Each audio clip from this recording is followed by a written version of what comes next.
الف سلام عليك يا حبيبتي. ان شاء الله تقومي بالسلامه وتبقى احسن من الاول. مفيش حد بيموت ناقص عمر، وانا خدت من الدنيا نصيبي كامل لما اتجوزتك. انا خلاص عارفه اني مش عايش قريب واني هموت قريب جدا، بس وصيتي ليك بعد ما اموت ان انت تتجوز وتعيش حياتك عادي. انت بتقولي ايه بس؟ ان شاء الله ربنا هيطول في عمرك وحياتي هعيشها معاكي مش مع حد تاني.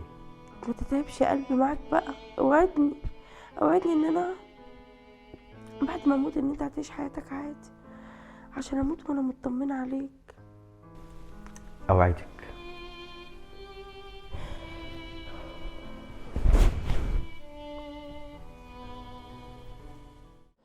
ايوه يا صاحبي، الحمد لله. ايوه طبعا لسه مشغل القران. لازم الناس تحس ان موت نفس الحزن عليها عشان ما حدش يشك في حاجه. دي سايبه وراها كتير قوي قوي قوي يا صاحبي، اكتر ما كنا نتخيل. يا عم ما نكرتش ان ده فضلك.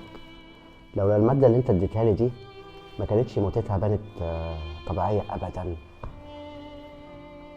طب سلام سلام.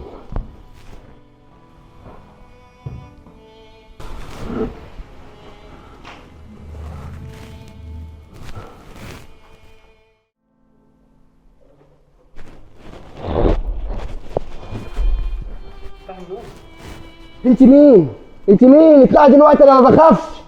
متاكد ان انت ما بتخافش؟ ايه ده؟ ده انا دفنك بايدي. انت قتلتني ليه؟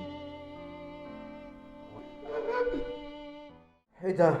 هو انا اتجننت ولا ايه؟ هو انت متي ولا ما متيش؟ هو انا بتكلم واحده ميته ولا حصل ايه؟ مش مهم ازاي دلوقتي، المهم دلوقتي انت قتلتني ليه؟ ولو قلت لك هتسيبيني في حالي؟ انا روحي متعذبه ومش مرتاحه. كل اللي عايزه اعرفه منك قتلتني ليه وانا عملت لك كل حاجه حلوه.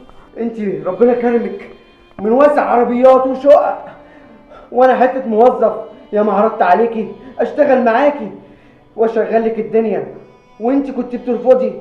فكرت ازاي اقتلك ويبانك انك موته طبيعيه. صاحبي سعيد دكتور صيدلي اداني حاجات تتحط في الاكل سم بالبطيء ما يبانش في التحاليل ان انت